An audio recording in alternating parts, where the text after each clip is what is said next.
Okay then, Quinn, so let's take a look at this setup here now. From the first session we talked about obviously adjusting that sort of start position you got into. Okay, so you're much stronger in the grip now, that kind of lifting up of the club in the sword position, turn the club face when it goes on the ground, and then adjusting your sort of hip and shoulder now is really getting you in a really, really good position. The focus now is going to be getting this sort of shoulder, your chest area, get it over to the right hand side. So you can see in this practice move here now, a much better pivot.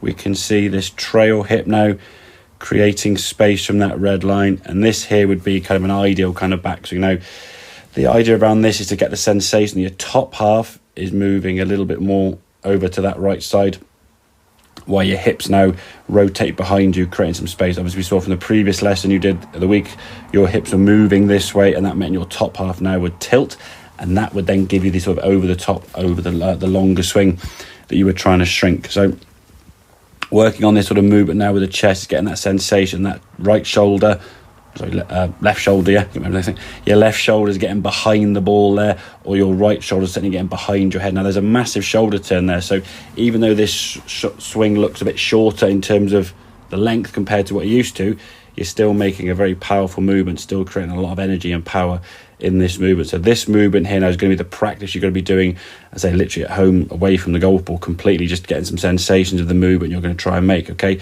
keep drilling this movement. You push your arms out here now, and I wouldn't necessarily sort of try and extend that arm too much or get too locked.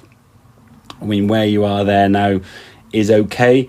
Arguably this position here would be a little bit more preferred, but if you start trying to lock your left arm during the swing, it's probably going to inhibit some of the movements in your golf swing and not make the move as ideal. So focus more on what the chest and the hips are doing to start with. Okay, getting that club lifting up in the air, getting your spine tilted. Now even though we're going to expect the swing to have changed a little bit, you're still going to go into a little bit of your old movement. Now you start moving from here, there's a little bit of a drop down. You can see sort of this hip going inwards, the head's kind of going downwards a little bit in that takeaway version. So it's getting that sensation, the chest is kind of moving over to that right side a little bit quicker. The hip movement is much better.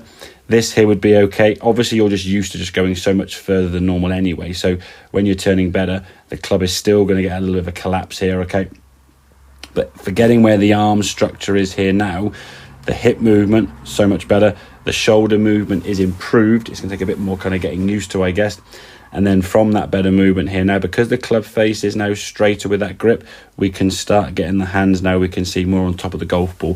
One of the things that you used to do in the past, because of the shape of shot you would hit, you had kind of that curvature off to the right there, you would hang back on your right foot and flip your hand. So we sort of saw your hand position sort of more back here at impact, with the club leaning backwards, trying to sort of save the club face or flick it, as opposed to now the club face is square, we can start moving the body better. So it's all kind of sort of taking shape there with the sequencing. Okay, obviously setup was the first thing we focused on last time, and that hip movement. Now we're getting this chest to move better, to get it over sort of towards that right heel area in your takeaway, getting the body to move better. In an ideal world, your backswing will look somewhere more towards this position over time, with a bit of practice obviously, and then we can get that right transition into the downswing now, where this hip moves more towards target, gets your hands more in front of the golf ball, gets that strike improved. So hitting the ground behind the ball becomes a lot less frequent, and the ball flight will be hit a lot more powerful, a lot straighter and a lot further. So work on that chest movement, get that chest working over to that right side in that takeaway.